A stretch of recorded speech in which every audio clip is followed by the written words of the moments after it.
Hello friends, welcome to the यानिस academy. मैं हूं दानिश अंसारी और बज गए हैं शाम के 7। इसकी वजह से अब हमारी ये प्रैक्टिस आज इतनी टाइम से शुरू होती है डेली। तो हम जा रहे हैं प्रैक्टिस शुरू करने हिंदी की, जो कि अगर यूपी बीएड की तैयारी कोई कर रहा है या फिर यूपी टेट रीट या फिर किसी अन्य एग्जाम की अगर कोई तैयारी करता है तो उसमें एक पोर्शन ज़रूर पूछा जाता है आपका हिंदी। उसी का हम डेली शाम को 7 बजे प्रैक्टिस कराते हैं। उसी की क्लास को लेके हम अभी हाजिर हुए हैं आपके सामने। और आप इसको मॉक टेस्ट कह लीजिए या फिर इसको लाइव टेस्ट कह लीजिए। आपके सामने कुछ प्रश्न आएंगे, उसके लिए आपको 5 सेकंड दिए जाएंगे। 5 सेकंड में आपको आंसर कॉमेंट करना है और अपनी तैयारी को परखना है। ठीक है दोस्तों, तो शुरू करते हैं आज का ये हिंदी का प्रैक्टिस। चलिए, सबसे पहला क्वेश्चन आपके सामने है, वर्णमाला की कुल संख्या बताइए। वर्णमाला की मूल संख्या कितनी होती है आपको बताना है। फटाफट से कमेंट करिए इसका आंसर। तो वर्णमाला की मूल संख्या कितनी होती है आपको ये चीज बताना है। चलिए देखते हैं। देखिए, वर्णमाला की मूल संख्या कितनी होती है और कुल संख्या कितनी होती है, इसमें बहुत सारे कंफ्यूजन होते हैं जिसको आज हम दूर करेंगे। सबसे पहले आपसे जब भी पूछा जाएगा कि वर्णमाला की कुल संख्या कितनी होती है और मूल संख्या कितनी होती है, तो उसका आपको आंसर बताना है। देखिए, कलर में थोड़ा सा चेंज कर ले रहा हूं। जब कुल संख्या की बात करेंगे वर्णमाला की, तो वहां पे हमारा कितना होता है 52। और जब भी वर्णमाला की मूल संख्या आपसे पूछा जाएगा तो वहां पे आपका 44 यानी 44 होता है। तो जब भी बात करेंगे हम कि वर्णमाला में कुल कितनी संख्या होती हैं, आपका 52 हो जाएगा। लेकिन अगर मूल संख्या पूछता है कि वर्णमाला की मूल संख्या कितनी होती है, तो वो 44 हो जाएगा। 11 क्या होता है? 11 हमारा स्वर होता है और 33 जो होता है वो हमारा व्यंजन होता है। इतनी चीज़ें आपको वर्णमाला से क्लियर हो गई होगी। ज़रूर से आप यहाँ पे कंफ्यूज हो जाएंगे, लेकिन आपको कंफ्यूज नहीं होना है कि वर्णमाला की मूल संख्या कितनी है। वर्णमाला की अगर मूल संख्या पूछेंगे तो हमेशा 44 ही लगाना है। कुल संख्या जब पूछेंगे तो फिर 52 लगाना है। चलिए आगे बढ़ते हैं और क्वेश्चन नंबर 2 की बात करेंगे कि स्वर वर्ण के भेद बताइए। जो स्वर वर्ण के भेद कितने होते हैं ये आपको बताना है। क्या 11 होते हैं या 3 होते हैं या 4 होता है या 5 होता है? फटाफट कमेंट करके आप इसका आंसर बताइए। चलिए देखते हैं स्वर वर्ण के कितने भेद होते हैं। वर्णमाला को 2 रूपों में बांटा गया है। एक हमारा होता है स्वर और दूसरा हमारा होता है व्यंजन। लेकिन जब हम बात करेंगे स्वर की, तो स्वर को भी कुछ भागों में बांटा गया है। स्वर को कितने भागों में बांटा गया है? 4 भागों में बांटा गया है। लेकिन हम लोग कितना मानते हैं? आंसर क्वेश्चन में अगर पूछा जाएगा कि स्वर वर्ण के कितने भेद होते हैं, तो हमारा 3 हो जाएगा। कौन कौन से होते हैं? सबसे पहला हमारा ह्रस्व होता है, फिर दीर्घ होता है, एक हमारा संयुक्त होता है और लास्ट का हमारा प्लुत होता है। यही 4 के आपके स्वर वर्ण के भेद हैं। लेकिन आपको सिर्फ और सिर्फ 3 लगाना है कि स्वर वर्ण के कितने भेद होते हैं। तो ऑप्शन नंबर बी आपका सही आंसर हो जाएगा कि स्वर वर्ण के 3 भेद होते हैं। चलिए आगे बढ़ते हैं और क्वेश्चन नंबर 3 की यहाँ पे बात करेंगे। देखिए, स्पर्श व्यंजन में मूल संख्या कितनी होती है? बहुत ही बेस्ट क्वेश्चन आपके सामने है। इसका प्लीज आप कॉमेंट में आंसर दीजिए। क्या 16 होता है या 25 होता है या 22 होता है या 33 होता है? फटाफट कॉमेंट करिए। जब भी बात करेंगे हम स्पर्श व्यंजन की, तो स्पर्श व्यंजन जो का से लेके का से माँ तक ये होता है, इसको हम स्पर्श व्यंजन बोलते हैं। स्पर्श व्यंजन जो होता है वो का से माँ तक होता है। जब स्पर्श व्यंजन की कुल संख्या की बात करेंगे तो 25 होते हैं। स्पर्श व्यंजन के कुल संख्या कितनी होती है? 25 होती है। लेकिन अगर बात करेंगे कि स्पर्श व्यंजन में मूल संख्या कितनी होती है, तो वहां पे 16 आपको लगाना है। 16 होता है। ठीक, कंफ्यूज मत होइएगा। फिर से मैं बता दे रहा हूं, वर्णमाला की कुल संख्या 52 है, मूल संख्या 44 है। और जब भी बात करेंगे स्पर्श व्यंजन की, तो स्पर्श व्यंजन की मूल संख्या 16 है। ऑप्शन नंबर ए सही हो जाएगा। और स्पर्श व्यंजन की कुल संख्या पूछी जाएगी तो वहां पे 25 लगाएंगे। लेकिन क्वेश्चन नंबर 3 का सही आंसर हमारा ऑप्शन नंबर ए यानी 16 सही हो जाएगा। चलिए इसी के साथ आगे बढ़ते हैं और बात करेंगे क्वेश्चन नंबर 4 की। देखिए, निम्नलिखित में से उच्छित व्यंजन बताइए। उच्छित व्यंजन किसको कहते हैं? पहचानिए इसमें से और बताइए। ऑप्शन नंबर ए या, रा, ला, वा, या फिर शा, खा, शा, या फिर डा, ओडा को, या फिर इनमें से कोई नहीं। फटाफट आप इसमें कमेंट करिए और बताइए कि निम्नलिखित में से उच्छित व्यंजन कौन सा है। देखिए, जब भी हम बात करेंगे या, रा, ला, वा की, तो इसको हम क्या कहते हैं? अंतस्थ व्यंजन कहते हैं। क्या कहते हैं?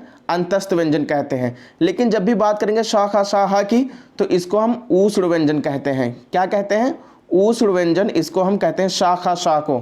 लेकिन ढा और ढा जब आएगा तो इसी को हम क्या कहते हैं? उत्क्षित व्यंजन। क्या कहते हैं? उत्क्षित व्यंजन कहते हैं ढा और ढा को। जैसे हम पढ़ना लिखते हैं ना, पढ़ना लिखते हैं तो अभी इसमें से आपसे पूछा जाएगा कि ये वाला जो है ये कौन सा व्यंजन है, तो आपको लगाना है उत्क्षित व्यंजन। ठीक, उसी प्रकार जैसे हो गया दौड़ना, दौड़ना जो शब्द है इसमें आपसे पूछा जाएगा इसमें कौन से व्यंजन का प्रयोग हुआ है, तो इसमें जो ड़ा आया है ये हमारा उत्क्षित व्यंजन हो जाएगा। उम्मीद करता हूं दोस्तों आपको समझ में आया होगा। और इसी के साथ आगे बढ़ते हैं क्वेश्चन नंबर 5 पे। जो बा है उसका उच्चारण स्थान बताइए। या कंठ से बोला जाएगा, या फिर तालु से बोला जाएगा, या फिर ओष्ठ से बोला जाएगा, या मूर्धा से बोला जाएगा। बा वर्ड किससे बोला जाएगा? फटाफट कमेंट में आप इसका आंसर बताइए। देखिए कमेंट में आंसर देने से ये होगा कि उस क्वेश्चन का आपको आंसर होगा वो लर्न हो जाएगा, इसकी वजह से आप ज़रूर कमेंट में आंसर दीजिए। ठीक, चलिए आगे बढ़ते हैं और इसके बारे में बात करते हैं कि जो हमारा बा वर्ड है ये कौन सा है, या फिर ये कंठ है। देखिए सबसे पहले कंठ की अगर बात करेंगे तो ये हमारा कंठ से बोला जाता है। कंठ से बोला, तालु से बोला जाएगा तालु लगाएंगे, ओठ से बोला जाएगा ओठ लगाएंगे, मूर्धा से बोला जाएगा तो मूर्धा लगाएंगे। अब देखिए बा का उच्चारण स्थान, देखिए हमारा जो का वर्ड होता है ये कंठ से बोला जाता है। ठीक, इसको याद करने का एक तरीका मैं बता दूं, KTM 2। ठीक, का से कंठ, ता से तालु, मा से मूर्धा, दा से दंत और ओ से ओष्ठ हो जाएगा। तो देखिए जो इसमें आपका एक पोर्शन आता है पा, फा, बा, भा। का खा कागा बोला जाएगा तो कंठ से बोला जाएगा, लेकिन वहीं पे अगर पा, फा, बा, भा बोला जाएगा तो देखिए ये वाला जो पा वर्ग का है, जो पा वर्ग का शब्द है ये वर्ड है, ये कैसे बोला जाए? पा, फा, बा, भा। अगर आप बोलेंगे इसको तो ये कैसे बोला जाता है? ये आपके होंठ जो है उसकी सहायता से बोले जाएंगे, बगैर होंठ की सहायता से पा, फा, बा, भा नहीं बोले जाएंगे। तो इसी में हमारा एक बा आता है, तो जो बा है उसका उच्चारण स्थान हमारा ऑप्शन नंबर सी होस्ट हो जाएगा। ठीक, चलिए आगे बढ़ते हैं। अब बात करेंगे क्वेश्चन नंबर 6 की। इसमें निम्नलिखित में से देशज शब्द को पहचानिए। पुस्तक, गड़बड़, साइकिल, रेलगाड़ी। इनमें से कमेंट करिए कि इनमें से कौन सा आपका देशज शब्द है। देखिए सबसे पहले आपको मैं बता दूं कि देशज शब्द किसे कहते हैं। जो देशज शब्द होता है ये गांव में बोला जाता है। ठीक, हमारे देश के गांव में बोला जाता है ये, और ये जो है इसकी ये हमें नहीं पता है कि इसकी उत्पत्ति कहाँ से हुई है। इसकी उत्पत्ति जो है वो कहाँ से हुई है ये हमें नहीं पता होता है, इसी को हम देशज शब्द कहते हैं। देखिए जो पुस्तक है, पुस्तक तो हमारा तत्सम हो गया, किताब का ये किताब का ही, किताब को पुस्तक कहते हैं। पुस्तक हमारा संस्कृत वर्ड है तो उसको तत्सम हो गया। गड़बड़ की बात करेंगे अभी, साइकिल हो गया, ये दूसरे देशों से लिया गया है। ठीक, रेलगाड़ी हो गई, ये तो शंकर शब्द हो गया। अब जो गड़बड़ शब्द है यही हमारा सही आंसर हो जाएगा। गड़बड़ जो है ऑप्शन नंबर बी, यही हमारा देशज हो जाएगा। क्यों? क्योंकि गड़बड़ जो शब्द है ये हमारे गांव में बोला जाता है, ये हमारे देश के अंदर से बोला जाता है, और इसकी उत्पत्ति कहां से हुई है ये हमें नहीं पता है। तो ऑप्शन नंबर बी आपका जो गड़बड़ दिया हुआ है यही आपका सही हो जाएगा। इसी को हम क्या कहते हैं? देशज शब्द बोलेंगे। चलिए आगे बढ़ते हैं और क्वेश्चन नंबर 7 की बात करेंगे। रहीम बस द्वारा गाँव जाता है में कौन सा वाच्य है? फटाफट कमेंट करके इसका आप आंसर बताइए। रहीम बस द्वारा गांव जाता है में कौन सा समास है? देखिए वाच्य की बात आ रही है तो वाच्य कितने प्रकार के होते हैं इसको जान लीजिए। तो वाच्य 3 प्रकार के होते हैं। कौन कौन से होते हैं? सबसे पहला कृतवाच्य होता है, फिर कर्मवाच्य होता है, उसके बाद हमारा भाववाच्य होता है। तो जो कृतवाच्य है इसमें क्या होगा? कर्ता पर प्रभाव पड़ेगा, पहचानने का तरीका ये है। और उसके बाद हमारा आता है कर्मवाच्य, इसमें कर्मवाच्य में आता है से आएगा और या फिर द्वारा आएगा।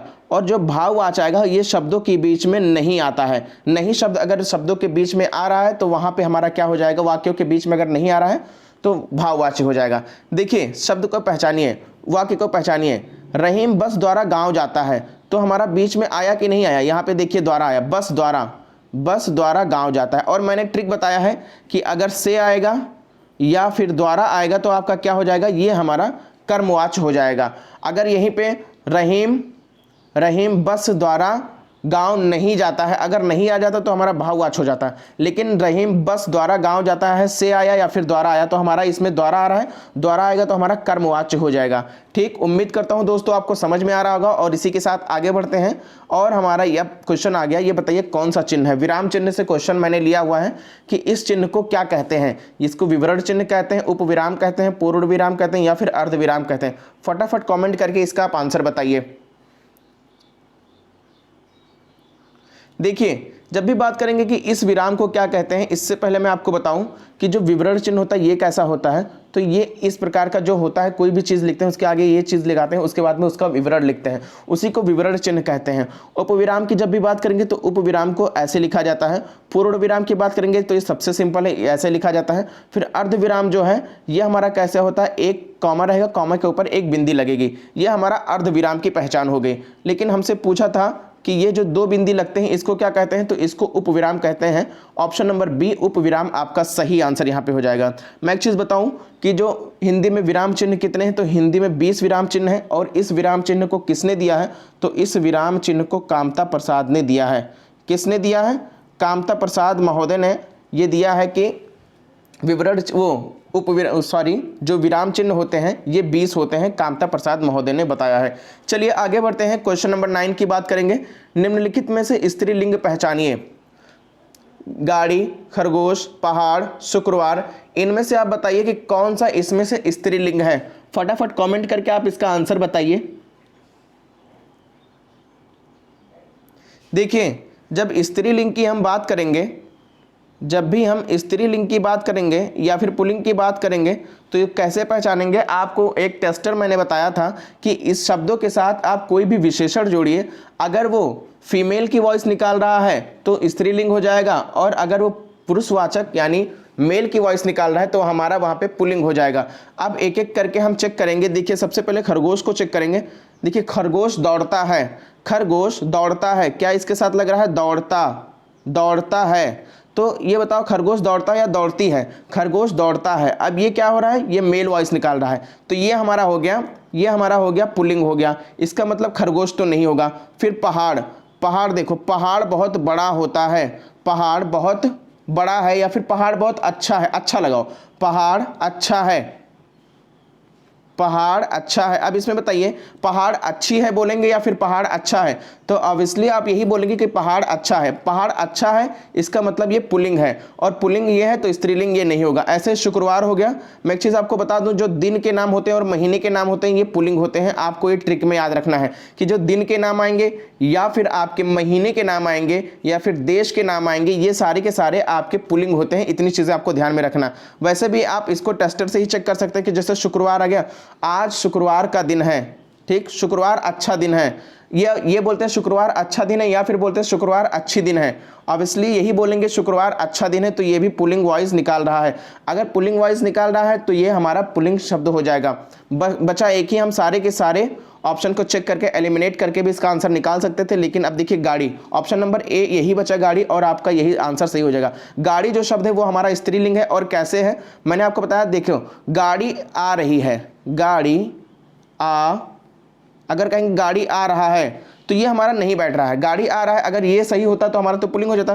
लेकिन हम इसमें लगाएंगे गाड़ी आ रही है, शुद्ध वाक्य हमारा यही हुआ, और शुद्ध वाक्य गाड़ी आ रही है, इसलिए ये फीमेल वॉइस निकाल रही है, फीमेल वॉइस निकालेगी तो ये हमारा स्त्रीलिंग हो जाएगा। जो गाड़ी शब्द है ये हमारा स्त्रीलिंग हो जाएगा। उम्मीद करता हूँ समझ में आ रहा होगा दोस्तों।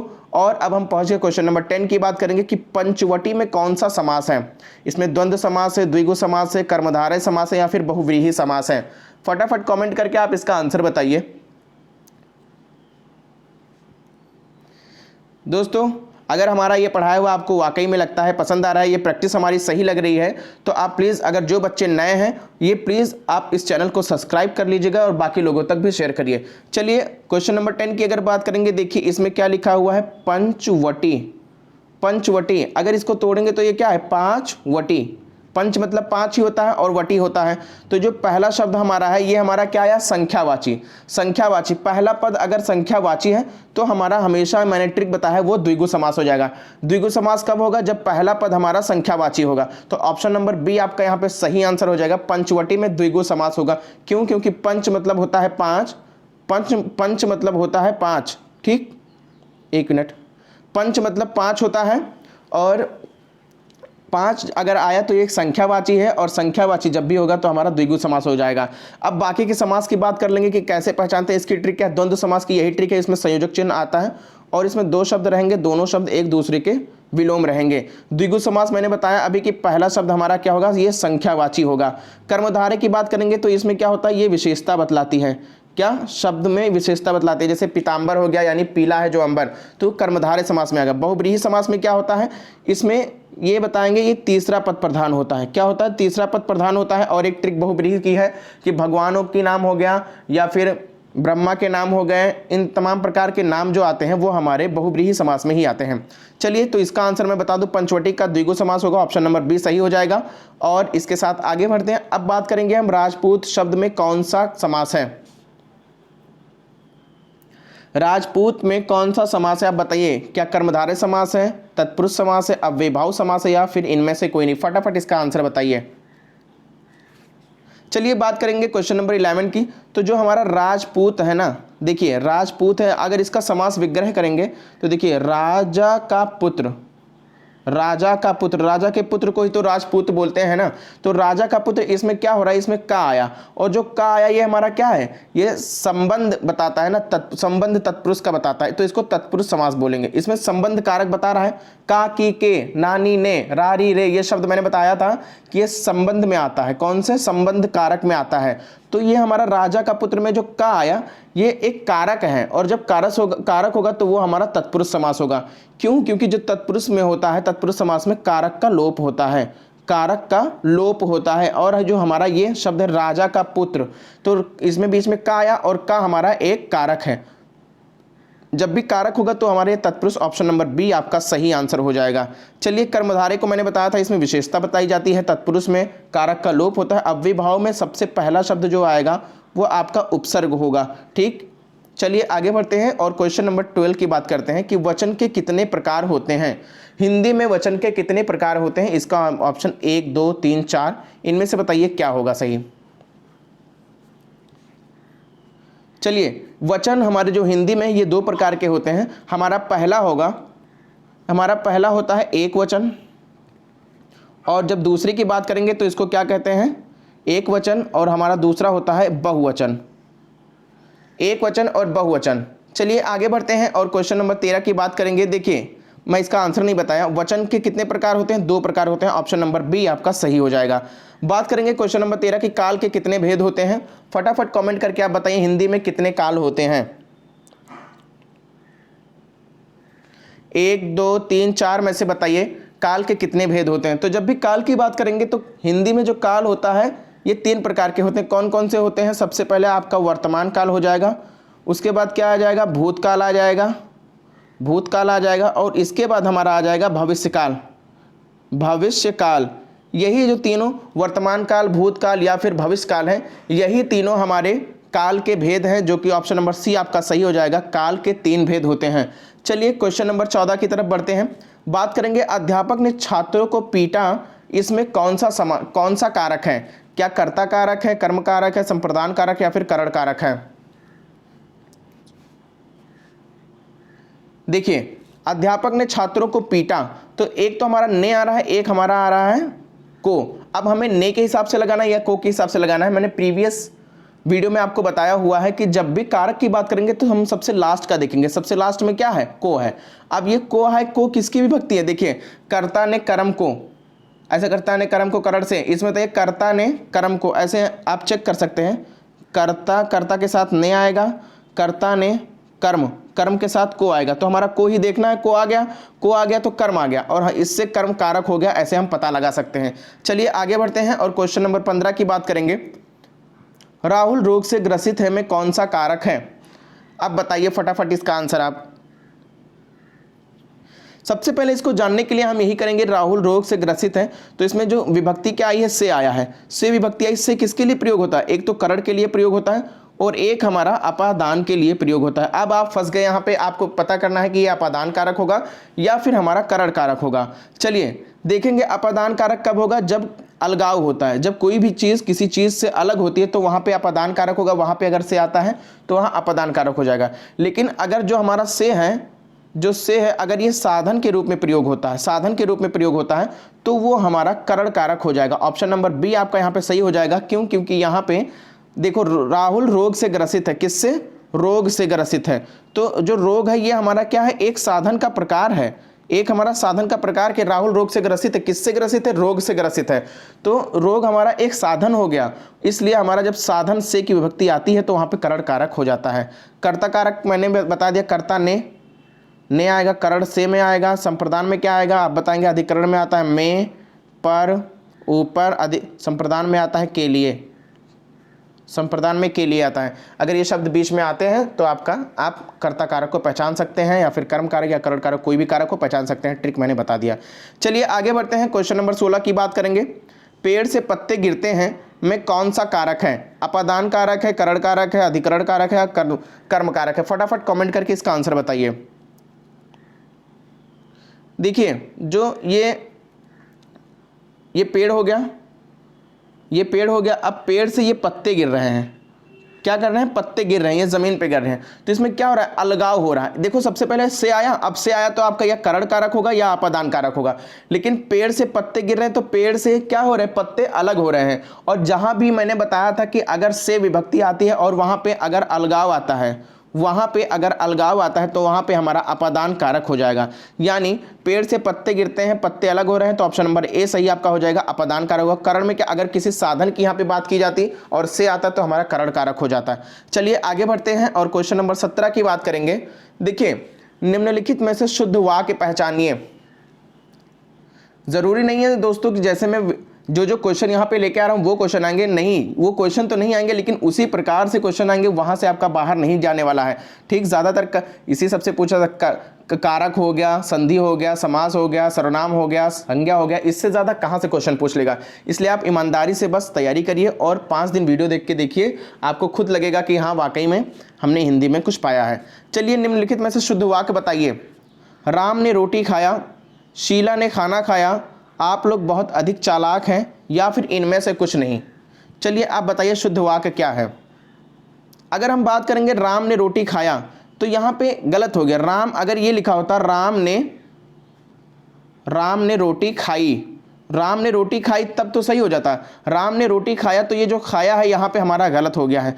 ठीक, यानी ये हमारा ऑप्शन नहीं सही होगा। इसके बाद शीला ने खाना खाया, शीला ने खाना खाया। चलिए इसके बाद अभी करते हैं। देखो आप लोग बहुत अधिक चालाक हैं, ये भी हमारा गलत है, ये भी नहीं सही। आप लोग बहुत अधिक चालाक हैं, या फिर हम बहुत ही लगा सकते हैं, या फिर हम कह सकते हैं आप लोग बहुत चालाक हैं, या फिर ये कहा जा सकता है आप लोग अधिक चालाक हैं। बहुत और अधिक एक साथ नहीं लगाया जाता है। ठीक, तो ऑप्शन नंबर बी हमारा सही यहाँ पे हो जाएगा, क्योंकि शीला ने खाना खाया, अगर शीला ने खाना खाई हो जाता तो हमारा गलत हो जाता, लेकिन शीला ने खाना खाया ये हमारा सही होगा। ठीक, शीला ने खाना खाया यही हमारा सही होगा, और ऑप्शन नंबर बी आप इसको लॉक कर सकते हैं। आगे बढ़ते हैं, क्वेश्चन नंबर 18 की बात करेंगे। अब हमारा यहाँ से चालू हो गया, 5 क्वेश्चन आपको यहाँ से मिलेंगे, 3 से 5 क्वेश्चन आपको साहित्य के मिलेंगे। साहित्य आपसे पूछा जाता है, इसलिए साहित्य को नज़रअंदाज मत करिएगा, फटाफट इसको याद करिए और इसका कमेंट करके आंसर बताइए। जो उर्वशी है किसकी रचना है? मैथिली शरण गुप्त ने लिखा है, जयशंकर प्रसाद ने लिखा है, रामधारी सिंह दिनकर ने लिखा है, या फिर रत्नाकर ने लिखा है? देखिए जब भी बात करेंगे हम मैथिली शरण गुप्त की बात करेंगे, इन्होंने क्या क्या लिखा है, तो इन्होंने साकेत लिखा है। ठीक, साकेत लिखा है, भारत और भारती भी इन्होंने लिखा है, ये मैथिली शरण गुप्त ने लिखा है। लेकिन अगर जेपी की बात करेंगे यानी जयशंकर प्रसाद की बात करेंगे, तो इनकी सबसे फेमस है कामायनी। कामायनी हो गया, आंसू लहर हो गया, या फिर झरना हो गया, प्रेम पाठक हो गया, ये सारे किसने लिखे हैं? तो ये सारे के सारे जयशंकर प्रसाद यानी जेपी ने लिखा है। उसके बाद करेंगे रत्नाकर की बात, कि रत्नाकर ने क्या लिखा है, इसकी बात हम कर लेते हैं। तो रत्नाकर ने लिखा है गंगा अवतरण लिखा है, इसके साथ साथ उद्धव शतक लिखा है। क्या लिखे हैं? उद्धव शतक, इनका बहुत फेमस है उद्धव शतक रत्नाकर का। अब बात हम करेंगे उर्वशी किसने लिखा है, तो उर्वशी हमारे ऑप्शन नंबर सी सही आंसर हो जाएगा, रामधारी सिंह दिनकर ने उर्वशी को लिखा है। उर्वशी के साथ साथ इसने रश्मि रथी इन्होंने लिखा है, रश्मि रथी इन्होंने लिखा है, रेणुका भी इन्होंने ही लिखा है, रेणुका, रश्मि रथी, उर्वशी, ये सारे के सारे रामधारी सिंह दिनकर ने लिखा है। चलिए ऑप्शन नंबर 19 की बात करें, क्वेश्चन नंबर 19 की बात करेंगे। अब बताइए आपके सामने है अधिकिला फूल, ये रचना किसने लिखी है? क्या हरिऔध ने लिखा है, मैथिली शरण गुप्त ने लिखा है, रामधारी सिंह दिनकर ने लिखा है, या फिर जेपी यानी जयशंकर प्रसाद ने लिखा है? फटाफट कमेंट करके आप आंसर बताइए। मैथिली शरण गुप्त का भी मैंने बताया, मैथिली शरण गुप्त का मैंने अभी बताया है कि मैथिली शरण ने साकेत लिखा है, भारत भारती लिखा है, यशोधरा लिखा है। ठीक ऐसे ही अगर बात करेंगे रामधारी सिंह दिनकर की, तो इन्होंने उर्वशी रश्मि रथी और उसके साथ साथ रेणुका लिखा है, रसवंती लिखा है, ये रामधारी सिंह दिनकर ने लिखा है। जयशंकर प्रसाद की बात करेंगे तो इन्होंने आंसू लिखा है, लहर लिखा है, इसके बाद झरना लिखा है, कामायनी लिखा है, ये जयशंकर प्रसाद ने लिखा है। अधकिला फूल किसने लिखा है? तो अधकिला फूल हरिऔध ने लिखा है। अयोध्या सिंह उपाध्याय हरिऔध ने अधकिला फूल को लिखा है। रस कलश भी इन्होंने लिखा है, नोट कर लीजिएगा। रस कलश जो है ये किसने लिखा है? इन्होंने ही लिखा है। इसके साथ साथ हिंदी का ठाठ, ठेठ हिंदी का ठाठ, इस चीज़ को भी हरिऔध ने लिखा है। उम्मीद करता हूं दोस्तों वीडियोस पसंद आ रही होगी। अगर वीडियोस पसंद आ रही है तो प्लीज़ हमारे इस चैनल को, जो बच्चे यहाँ पे नए हैं, जो भाई बहन हमारे नए हैं, वो इस चैनल को सब्सक्राइब कर लीजिए और बेल आइकन को प्रेस कर लीजिए। ठीक, पूरी की पूरी अगर हिंदी आपको देखनी है, पूरी हिंदी अगर आपको देखनी है तो उसकी प्लेलिस्ट बनी हुई है, मैं डिस्क्रिप्शन में उसका लिंक भी दे दूंगा, वहां से जाके आप पूरी की पूरी हिंदी ट्रिकी वाइज पढ़ाया गया, आप उसको देख सकते हैं। ठीक, 20 वीडियो में आप पूरे हिंदी के महारत हासिल कर सकते हैं अगर उस प्लेलिस्ट को देखते हैं। चलिए आगे बढ़ते हैं और क्वेश्चन नंबर 20 की बात करेंगे। तुलसीदास किसकी रचना है? फटाफट कमेंट करके आप आंसर बताइए। तुलसीदास किसकी रचना है? सुमित्रा नंदन पंत की है, महादेवी वर्मा की है, सूर्यकांत त्रिपाठी निराला जी की है, या फिर मती राम का है? चलिए, जब भी बात करेंगे हम सुमित्रा नंदन पंत की, तो इन्होंने क्या लिखा है? इन्होंने वीड़ा लिखा है। वीड़ा किसने लिखा है? इन्होंने ही लिखा है। पल्लव की बात करेंगे, पल्लव किन्होंने लिखा है? तो सुमित्रा नंदन पंत ने लिखा है। गुंजन भी किसने लिखा है? गुंजन, वीड़ा, पल्लव, ये सारे के सारे सुमित्रा नंदन पंत ने लिखा है। इनके बाद बात करेंगे महादेवी वर्मा की। जो महादेवी वर्मा ने क्या लिखा है? इन्होंने निहार लिखा है। एक मिनट, इन्होंने निहार लिखा है। इसके साथ साथ रश्मि लिखे हैं। रश्मि रथी की जब भी बात करेंगे तो दिनकर ने लिखा है। सिर्फ रश्मि किसने लिखा है? महादेवी वर्मा ने लिखा है। नीरजा बहुत ज़्यादा फेमस है। इसके साथ साथ यामा, इनके सारे के सारे रचना बहुत ज़्यादा फेमस है महादेवी वर्मा के। तो इन्होंने निहार लिखा, रश्मि लिखा, नीरजा लिखा, यामा लिखा, ये सारे के सारे किसने? महादेवी वर्मा ने लिखे हैं। बात करेंगे तुलसीदास की। तुलसीदास किसने लिखा है? तो ऑप्शन नंबर सी आपका यहाँ पे सही हो जाएगा कि सूर्यकांत त्रिपाठी निराला ने तुलसीदास को लिखा है। सूर्यकांत त्रिपाठी निराला ने सूर्यदास को लिखा है। इसके साथ साथ मैं इसका कुछ और इनका बताना चाहूँगा कि इन्होंने क्या क्या लिखा है। राम की शक्ति पूजा इन्होंने ही लिखा है। नए पत्ते इन्होंने लिखा है। बेला अगर किसी ने लिखा है तो वो सूर्यकांत त्रिपाठी निराला जी हैं। मतीराम की बात करेंगे। चलिए आगे बात करते हैं। क्वेश्चन नंबर 21 की बात करेंगे। निम्नलिखित में से किस शब्द में गुण संधि है? अब आपका यहाँ से संधि शुरू होता है, जो कि 2-3 क्वेश्चन आपको संधि को मिलेंगे और ट्रिकी वाइज से मैं आपको बताऊंगा। हिमालय, इत्यादि, तत्लीन या फिर देवेंद्र, इसमें से आप बताइए कि इसमें से गुण संधि कौन सा है। देखो, मैंने बताया कि शब्दों को देख के आप पहचान सकते हैं कि कौन सा गुण है। देखिए, हिमालय की बात करेंगे तो इसमें जो हिमालय लिखा है, ध्यान से देखिएगा, जो हिमालय लिखा है इसमें बड़ा की मात्रा आ रहा है। और मैंने बताया कि बड़ी की मात्रा हो गया, बड़ा की मात्रा हो गया, फिर बड़ी ऊ की मात्रा हो गया, वो हमारा दीर्घ संधि होता है। तो ये तो हमारा होने से रहा, ये हमारा ऑप्शन नंबर ए तो हमारा कट गया। उसके बाद इत्यादि आ गया। इत्यादि में क्या है? इत्यादि जो लिखा हुआ है, देखिए इत्यादि, इत्यादि में देखो ये या है और इसके साथ एक अधूरा शब्द ता है। मैंने बताया या वा रा, या वा या फिर रा या फिर ला, इसके साथ अगर कोई अधूरा शब्द देखने को मिलता है तो या तो हमारा देखने को मिल गया, इसके साथ एक अधूरा शब्द यानी ता भी हमें देखने को मिल गया। या वा रा ला के साथ कोई अधूरा शब्द है तो वो हमारा यड़ संधि हो जाएगा, ये हमारा यड़ संधि हो जाता है। इतना चीज़ें आपको ट्रिकी वाइज से सारा का सारा मैंने थ्योरी वाइज पढ़ा है, आप उसको देख लीजिए, उसके बाद आप इसको मॉक टेस्ट लगाइए, एक क्वेश्चन आपका गलत नहीं जाने वाला है। इसके बाद बात करेंगे तत्लीन की। तल्लीन की बात करेंगे तो इसका संधि विच्छेद कीजिए, तत् धन लीन। हमारा ये टूटा तो हमारा ये शब्द हो गया और ये दोनों टूटने के बाद आगे पीछे जो शब्द हैं वो हमारे क्या है? व्यंजन है। अगर व्यंजन आते हैं तो ये हमारा व्यंजन संधि हो जाएगा। अब बात करेंगे ऑप्शन नंबर गुण संधि जो हमारा है वो आंसर में बताऊं कि ऑप्शन नंबर डी आपका सही हो जाएगा। देवेंद्र जो है वो हमारा गुण संधि है। देवेंद्र जो हमारा गुण संधि कैसे है? अब देखिए इसके ऊपर एक मात्रा है। कितनी मात्रा है? एक मात्रा है। मैंने बताया सिंगल मात्रा ए, ओ या फिर अर शब्दों के बीच में देखने को मिलता है तो हमारा गुण संधि का यही ट्रिक है। तो इसमें ए आ रहा है कि नहीं आ रहा है? हमारा ए आ रहा है। देवेंद्र जो है, एक मिनट में आपको बताऊं, देवेंद्र, देवेंद्र में देखिए, देवेंद्र में ये देखिए ये एक सिंगल आया, अगर सिंगल वहां पे मात्रा आती है तो हमारा गुण संधि हो जाएगा, लेकिन अगर यहाँ पे अगर डबल आ जाता तो हमारा वृद्धि संधि हो जाता, लेकिन नहीं हमारा सिंगल है इसलिए हमारा गुण संधि होगा। चलिए आगे बढ़ते हैं और क्वेश्चन नंबर 22 की बात करेंगे। सदैव शब्द में कौन सी संधि, अभी मैंने ट्रिकी वाइज से आपको पीछे बताया, आप इसका आंसर कमेंट में फटाफट बताइए, या यड़ संधि है, दीर्घ संधि, वृद्धि संधि या फिर व्यंजन संधि है। चलिए बताइए। देखिए मैंने यड़ संधि का क्या बताया, यड़ संधि का बताया या बार आला के साथ कोई अधूरा शब्द आएगा तो यड़ संधि हो जाएगा। दीर्घ संधि का मैंने बताया अगर ऊपर डबल मात्रा है, ऊपर डबल मात्रा है तो हमारा क्या हो जाएगा, या फिर आर, डबल मात्रा या फिर आर आएगा तो हमारा वो दीर्घ संधि हो जाएगा। वृद्धि संधि की बात करेंगे, नहीं सॉरी ये वृद्धि संधि का मैं बता रहा था, अगर डबल मात्रा ऊपर आ रही है तो हमारा ये वृद्धि संधि हो जाएगा। दीर्घ संधि, दीर्घ मतलब बड़ा होता है, बड़ी ई आएगा, बड़ा आ आएगा या फिर बड़ा ऊ आएगा। उसके बाद व्यंजन संधि मैंने बताया कि उसको तोड़ने के बाद अगर वो व्यंजन में टूटता है, जहाँ पे प्लस का निशान होता है तो वहाँ पे हमारा व्यंजन संधि हो जाएगा। अब हम बात कर लेते हैं सदैव की, कि ये सदैव में कौन सी संधि है। देखिए सदैव ऐसे ही लिखते हैं ना, ठीक। अब इसमें बताना है कौन सी संधि पहचानना है।